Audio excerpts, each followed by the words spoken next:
함께 여러분들과 은혜 나누실 말씀은요, 다니엘서 1장 17절 말씀입니다. 하나님이 이 네 소년에게 학문을 주시고 모든 서적을 깨닫게 하시고 지혜를 주셨으니 다니엘은 또 모든 환상과 꿈을 깨달아 알더라. 다니엘을 여러분들에게 소개해 드리는 이유는 간단합니다. 오늘 박영재 선생님께서 강의해 주시는 것을 잘 들었습니다. 초반부에 분별이라는 단어를 여러 번 얘기하셨어요. 분별이라는 단어 굉장히 중요한 거고요. 로마서에 보면 바울도 이 세상을 본받지 말라. 이 세상 본받지 말고 하나님의 선하시고 기뻐하신 뜻이 무엇인지 분별하라 그랬습니다. 그러니까 크리스찬은 뭐 하는 사람이에요? 분별하는 사람이에요. 오늘 다니엘이 분별했던 거예요. 분별했던 거. 몇 절을 보면 분별할 수 있었냐면 8절 보면 여러분 잘 아시는 것처럼 다니엘이 뜻을 정했습니다. 뜻을 정해놓고 그 왕이 주는 포도주와 그 음식을 먹지 않겠다고 뜻을 정한 겁니다. 여러분 바벨론은요 세계 최고의 국가예요. 중동 전 세계를 다 정복했던 나라고 이 바벨론처럼 문화가 발달한 나라가 없다 할 정도로 대단한 나라입니다. 그리고 다니엘은 포로로 끌려온 사람이에요. 포로로 끌려왔는데 왕의 옆에 시립하여 서는 자리까지 올라가기까지 그 최고의 귀족들의 자제들에게 얼마나 시기와 질투를 받았겠습니까? 내가 서야 될 자리인데 어떻게 종놈이 와서 거기 서 있냐 이거예요. 이런 환경 가운데에서 감사할 줄 알아야지. 그리고 이제 3년 동안 왕이 주는 이 포도주와 음식을 먹고 키도 자라고 피부도 좋아져서 대왕 옆에서 시립하여 서야 되니까 얼굴이 좋아져야 된다는 거예요. 근데 감히 그거를 결단을 해가지고 안 먹겠다는 거예요. 바로 이게 분별이에요. 안 먹겠다. 도대체 왜 안 먹는 겁니까? 여러분 왜 안 먹는다고 생각하세요? 먹으면 안 된다는 지식이 있었던 거예요. 그게 분별의 근본이었습니다. 그건 어디서 나타납니까? 율법에서 나타나는 거예요. 율법이 정한 먹지 말라고 하는 부정한 짐승이었어요. 여기는 이방 나라니까 우상에게 드렸던 것도 갖고 왔고 그리고 율법에 먹지 말라고 하는 돼지고기도 갖고 왔고 그러니까 그 당시에 이 친구만큼은 나는 절대로 이걸 먹을 수 없다는 거예요. 그러니 종이 되었던 이 사람이 이렇게 높은 자리에 올라와서도 이걸 내가 먹지 않겠다고 뜻을 정해버렸으니까 그 마음으로는 죽으면 죽으리라 하는 거예요. 그러면 다니엘의 마음속에는 뭐가 있었던 겁니까? 하나님의 말씀이 있었던 겁니다. 먹지 말라 하는 말씀이 있었던 거예요. 이 말씀이 뭡니까? 그게 기준이에요. 기준. 하나님의 말씀이요. 기준입니다. 이 기준이 세워져 있으니까 세상 걸 보면 분별할 수 있게 되는 거예요. 믿습니까? 네. 여러분들은 하나님의 말씀으로 자녀들을 양육하기 원하는데 이거는 말씀을 가르치는 게 아니라 이 말씀이 기준되게 하는 거예요. 그러면 세상에 나갔을 때 보면 세상이 왜 저러나 이렇게 안 합니다. 분별합니다. 하나님께서 원하시는 것과 원치 않는 걸 분별할 줄 알아요. 이런 자녀를 키워야 될 줄로 믿습니다. 아멘. 우리는 영어 가르치기를 원해요. 중국어 가르치기를 원합니다. 그런데 제가 중국 선교 16년 했어요. 나온 지 얼마 안 됐습니다. 전 쫓겨난 사람이 아닙니다. 비자하러 나왔다가 코로나 때문에 못 들어가고 있어요. 근데 여러분 놀라운 일이 있어요. 내가 기획도 하지 않고 계획도 하지 아니하였는데 목회를 하게 된 거예요. 월세도 안 내는 곳에서 하나님의 인도하심인 줄 믿으시기 바랍니다. 그러면 어느 날 갑자기 그렇게 된 거 아닙니다. 저는 항상 하나님께 물어요. 이게 옳은 길인지 옳지 않은 길인지. 여러분 꿈이 뭡니까? 여러분 비전이 뭡니까? 여러분의 자녀의 비전은 뭐가 되길 원하시고 넌 꿈이 뭐냐라고 묻죠. 전 꿈이 없습니다. 비전도 없습니다. 제가 왜 비전이 없고 꿈이 없냐면 부진장 많았어요. 대학 노트로요 읽기만 해도 2시간이에요. 기도만 했어요. 그러면 1000개 가운데 응답이 몇 개나 됐겠습니까? 1000개의 기도 제목이 있어서 날마다 철야하고 금식하고 기도를 했는데 퍼센테이지로 얘기하자면 몇 퍼센트나 응답이 되었을까요? 한 10%. 그 10%도 성도들을 위한 기도는 응답이 됐는데 나를 위한 기도는 응답이 안 된 거예요. 그러면 참 목사가 돼가지고 어떻게 기도를 했길래 저러냐. 그 기도 때문에 오늘 제가 목사가 된 거예요. 하도 응답이 안 되면 그 다음에 우리 입에서 무슨 말이 나오는지 알아요? 내 주여 뜻대로 하시옵소서. 그러니까 제 자신의 꿈과 비전이 있어요 없어요? 없는 거예요. 나를 인도하소서. 그 순간 저는 목사가 된 겁니다. 선교사가 되려고 중어중문학과를 나왔어요. 내 뜻대로 된 거 하나도 없습니다. 고등학교 때 선교사 되려고 그랬으니까 중어중문학과 들어갔으니까 선교 훈련을 얼마나 많이 받았겠어요. 들어가서 첫 주에 다 깨져버렸어요. 저는 지금까지 우산 한 번 잊어버린 적 없습니다. 볼펜 한 번 잊어버린 적 없어요. 제 오른쪽 주머니에는 평생 뭐가 있냐면 자동차 열쇠하고 수건. 왼쪽 주머니에는 뭐가 있을까요? 아무것도 없습니다. 그러니까 있는 자리에 모든 걸 탁탁 놓으니까 잊어버릴 리가 없어요. 중국 가자마자 20년 전 일인데 핸드폰을 잊어버렸어요. 그걸 택시에다 놓고 내린 거예요. 잊어버린 적이 없는데 잊어버렸으면 그건 섭리예요. 그 당시에는 몰랐죠. 그래놓고 놀래가지고 우리 아내 전화로 제 전화한테 이렇게 해봤더니 전화를 안 받네요. 중국 기사가. 10번쯤 하니까 한 번 받더라고요. 그더니 하는 소리가 나 지금 운행하니까 저녁에 돌려주겠다고. 그리고 나서 저녁 때까지 이상한 거예요. 안 돌려줄 것 같아. 그 나중에 전화가 왔는데 아침 목소리하고 달라요. 아주 강력하게 뭐라고 얘기하냐면 임민폐 500원을 주지 않으면 돌려주지 않겠다는 거예요. 제 전화 450원짜리예요. 얼마나 저는요, 여러분 저 볼 때 화 낼 것 같아요? 화 안 낼 것 같아요? 저 화 안 냅니다. 저 정말 화 안 냅니다. 남편이 화 안 내면 저기 앉아있는 우리 아내가 편할 것 같아요? 힘들 것 같아요? 편합니다. 저는 우리 아내가 뭐라 그래도 화를 안 내요. 근데 그날은 화가 나더라고. 얼굴이 붉어지고. 왜? 섭리적 역사니까. 뭔가 주님이 깨닫게 하시려다 보니까 이게 올라오는 거예요. 그래갖고 바로 앞에 대학교인데 그걸 바라보고 이게 쿵쿵쿵쿵 어떻게 세상에 이럴 수가 있을까? 이게 중국일까? 내가 이 사람들을 위해서 왔단 말이냐? 하고 이렇게 쫙 올라가고 있는 그 오랜 시간 올라가는 그 순간에 번개불이 스쳐 지나가듯이 저한테 음성 하나가 들렸어요. 그게 이겁니다. 너 여기 왜 왔냐? 그게 섭리적 질문이었어요. 너 여기 왜 왔냐? 그때 깨달았어요. 일어날 수 있었던 어떤 동기가 있었구나. 그래서 이렇게 말했어요. 하나님, 나는 손해보러 왔습니다. 나는 시간도 손해보고 물질도 손해보고 나는 모든 기회를 손해보기 위해서 중국에 왔습니다. 심지어 나는 내 생명도 빼앗기기 위해서 여기 왔습니다. 내가 이것을 여러분 앞에 지금 증언하는데 이게 설명입니까? 증언입니까? 설명이에요? 증언이에요? 좀 크게 얘기해요.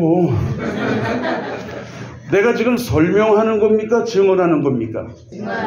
여러분들은 증언자가 되어야 될 줄로 믿습니다. 성경이 있지 않습니까? 내가 있고 성경이 있고 이 말씀을 가르쳐야 할 대상자가 앞에 있다고 생각해 보세요. 우리는 대부분 설명합니다. 이 말씀은 이거야. 이렇게 살아야 돼. 힘이 없어요. 내가 경험해야 이게 증언자가 되는 겁니다. 예수님 증언하러 오셨어요? 설명하러 오셨어요? 선지자들은 증언자입니까? 설명자입니까? 우리 거의 다 설명하고 있어요. 그래서 역사가 없는 겁니다. 그럼 증언자가 되려면 어떻게 하면 되겠습니까? 증언자가 되려면 어떻게 하면 돼요? 방법 하나밖에 없어요. 예수님처럼 하면 되고요. 사도 바울처럼 하면 됩니다. 그럼 예수님은 어떻게 했고 사도 바울은 어떻게 했습니까? 제자들은 어떻게 했습니까? 그 유대인 중에 유대인이요. 율법으로는 흠이 없고 그리고 그 모세오경 다 암송한 사람들이에요. 그런데도 안 되잖아요. 그런데도 예수님을 잡아 죽이려고 그랬잖아요. 그럼 이거로도 안 된다는 거예요. 그럼 뭡니까? 쉽게 얘기하자면 하나밖에 없어요. 우리가 증언자가 되려면 하나밖에 없는데 그게 뭐냐면 전부 죽어야 돼요. 다 십자가에 죽어야 돼요. 죽지 않으면 설명자입니다. 죽어야 증언자가 되는 거예요. 근데 우리는 입술과 마음으로는 나는 날마다 죽노라 했던 이걸 다 받아들여요. 그런데 결정적일 때는요, 전부 살아나요. 전부 살아요. 우리 요 집사님이 예전에 김치를 담는데, 이거 여러분 잘 아시잖아요. 배추 이렇게 해가지고 물에 씻어가지고 소금을 쳐요. 소금을 왜 칩니까? 숨 죽으라고. 숨 죽으라고. 근데 시간이 없으니까 밤 9시쯤에 숨 죽으라고 이렇게 해놨는데 그만 잠이 드는 거예요. 이래가지고 새벽에 번떡 놀라, 아이고 촉국이 됐겠구나. 그리고 일어나서 봤더니 반은 촉국인데 반은 분명히 죽어야 할 이 배추가 폴폴 살아났대요. 여러분이 만약에 십자가에 죽었다가 여러분의 생각이 들면요, 여러분 십자가에서 다 살아납니다. 그리고 자기가 십자가 못 뽑고 내려와요. 그리고 와서 한다는 소리가 너 그렇게 살지 말라는. 제가 우리 아내요 막 저한테 야단을 칩니다. 뭐라고 막 그래요. 그럼 저는 한참을 눈을 쳐다봐요. 그럼 나중에 뭘 봐! 이런다고. 자기 얘기할 거 다 이거 뭘 봐! 그럼 제가 가만히 얼굴 보고, 가만히 얼굴을 보니까 진짜 이쁜 얼굴이네. 전 늘 그렇게 살아요. 그러면 배꼽을 잡고 웃는 거예요. 여러분, 왜 우리 아내하고 저는 이렇게 사이가 좋은 걸까요? 그거 간단해요. 한 사람만 죽으면 되는 겁니다. 한 사람이 죽으면 되는 거예요. 부부싸움 별거 없어요. 오늘 제가 여러분들에게 그 말씀을 드리려고 하는 거예요. 심양에 있는 어떤 초등학교 6학년 아이가 아버지 장로님 보고 스마트폰 최고급으로 사내라고 땡깡을 부리는 거예요. 아버지 장로님이 초등학교 6학년짜리가 150만 원짜리 어디 필요하냐. 사업도 안 돼갖고 죽겠는데 2달을 싸웠대요. 그러니까 아예 공부를 전폐하고 나니까 이 장로님이 내기를 걸었대. 요거만 해주면 내가 사주마. 잠언 1장부터 31장까지 암송하는 거예요. 얼마나 이게 갖고 싶었으면 얘가 이거를 다 외웠겠습니까? 이 정신없는 애가 이걸 다 외운 거예요. 그러니까 60대 중반 목사님이 충격을 받고 나도 외워야지. 60 중반의 목사님이 외웠겠습니까? 못 외웠겠습니까? 저 목사님이 교우들 앞에 세웠어요. 한번 외워보라고. 31장을 다 한 거예요. 근데 마침 성경 암송을 잘하는 사람이 2만 원 준다 그랬어요. 10,000원이 우리나라 돈으로요 160만 원. 2만 원 얼마예요 그게? 그럼 이거 하면 150만 원짜리 스마트폰 2개 사는 거예요.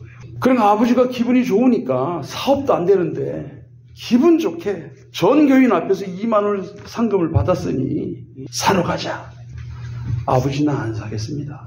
안 사겠습니다. 나 안 사고 6학년 애가 한다는 말이 나 미래에 무엇이 돼야 될는지 정했습니다. 선교사가 될 겁니다. 아프리카로 가겠습니다. 이 돈 아버지 다 가지십시오. 단 2가지만 해주세요. 하나는 7명 되는 장로님 부부, 목사님 부부 16분에게 제 이름으로 짜장면을 한 그릇씩 사드리십시오. 그리고 어느 정도의 액수는 우리 교회에 나오는 아프리카 청년들 굉장히 가난해요. 그들을 후원해 주십시오. 이게 6학년짜리 애가 할 말입니까? 하나님의 말씀이 만든 줄 믿으시기 바랍니다. 아멘. 하나님 말씀은 살아있는 겁니다. 애가 변했어요. 얼만큼 변했냐면 그 다음에 요한복음 21장까지 다 외운 거예요. 아니 이게 말이 됩니까? 그러니까 말씀이 아이를 만들었어요. 그러니까 그 말씀이 아이에게 있다는 얘기는 뭐냐면 기준이 생겼다는 거예요. 기준이 딱 생기니까 어떤 것이 하나님 뜻이 아닌지 긴지를 알아맞히는 거예요. 학교에서 창조론을 배운 아이는요, 진화론을 듣는 순간 분별해버립니다.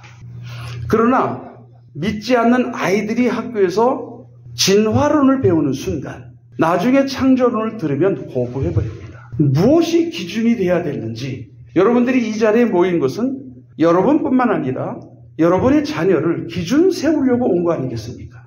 그럼 여러분들은 어머니로서 설명자가 되어서는 안 되고 증언자가 되어야 될 줄로 믿습니다. 아멘. 죽으셔야 됩니다. 여러분 성경 1페이지부터 끝페이지까지 창세기부터 요한계시록까지 주제가 뭡니까?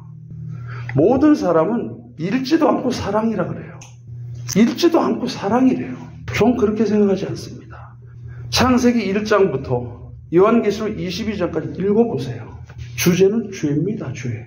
다 죽여버리겠다는 거예요. 그 죽여버리겠다고 하는 이 죄인들 다 죽여버리겠다고 하는데 예수님이 오셔서 그 죄를 담당해 주신, 이게 죄가 없는 사랑은 사랑이 아니에요. 지옥이 없는 천국이 어떻게 천국입니까? 그래서 성경은 처음부터 끝까지 죄 문제를 다루는 거예요. 그럼 이 문제 해결해 주겠다고 예수님 오신 거예요. 세상은 이걸 거절하는 거고 여러분들은 이분을 받아들인 거예요. 근데 여전히 세상에 살고 있기 때문에 여러분들이 세상적 관점을 가지고 살아가게 된다면 십자가 위에서 폴폴 다 살아난 사람이 되는 거예요. 죽어야 됩니다. 십자가에 죽어야 돼요.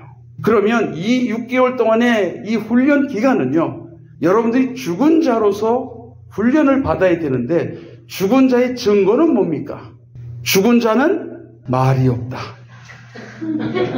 죽은 자는 말이 없다. 오늘부터 남편이 뭐라 그러면 맞습니다 그래요. 다 맞습니다 그러십시오. 애가 뭐라 그러면 맞습니다 그래요. 자, 한 사람이 죽었다고 칩시다. 그럼 사람이 모여요 안 모여요? 한 사람이 죽었어. 그럼 사람이 모입니까 안 모입니까? 이상하다 이거야. 왜 여기서 죽냐? 여러분이 죽으면 남편과 자녀들이 이상하다고 봐요. 이상하다. 우리 엄마가 왜 저러냐? 신기하다. 달라졌다. 왜 그럴까? 그때 엄마가 이 얘기합니다. 나 예수님 믿고 죽었어. 이 말 하는 순간 살아난 거예요. 그 말도 할 필요 없어요. 죽은 자는 끝까지 말이 없어요. 할 일만 하십시오. 그럼 이상하다 못해 나중에 생각해 봅니다. 내 아내가 왜 그럴까? 우리 엄마가 왜 그럴까? 그러다가 예수 그리스도와 어떤 관계인가? 이거를 발견하는 순간 하나님을 향해서 눈을 돌리게 될 줄로 믿습니다. 우리는 죽어야 되는 사람이에요. 그럼 그 다음부터는 하나님 역사하십니다. 한마디 말하죠. 여러분들은 기준을 배우러 오신 겁니다. 그리고 그 기준은 하나님의 말씀입니다. 이 말씀을 설명하려고 들지 마십시오. 증언해야 됩니다. 그러려면 여러분들도 죽어야 됩니다. 십자가에 죽어야 그게 예수님의 제자인 거예요. 그래야 여러분이 죽어야 그때부터 성령 하나님께서 역사를 하시는 겁니다. 폴폴 살지 말고 완벽하게 죽어버리십시오. 죽은 자는 말이 없다. 이렇게 돼야죠. 죽은 자는 말이 없다. 기도합시다. 아버지 하나님, 죽은 자는 말이 없습니다.